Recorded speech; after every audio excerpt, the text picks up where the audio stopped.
We found several years back a high-fat diet made out of soybean oil is more obesogenic than coconut oil or olive oil. So soybean oil is made up of polyunsaturated fatty acids, the most important of which is called linoleic acid, is an essential fatty acid.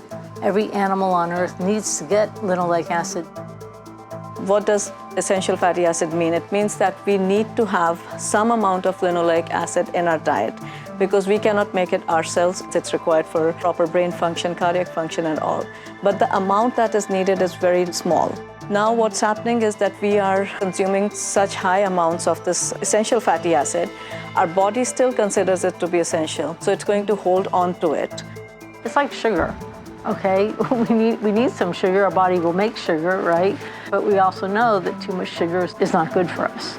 And you have a lot of accumulation. The linoleic acid is going to start getting metabolized into these pro-inflammatory compounds, oxylipins.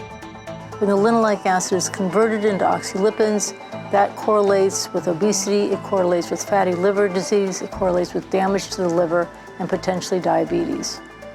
Some healthy alternatives. What is clear is that olive oil is the healthiest of all these plant oils. Avocado oil is also quite good. It's not just what you eat, it's what the thing you eat has eaten. If you're eating meat, you want to choose a source that is natural as possible, something that is grass-fed or free-range.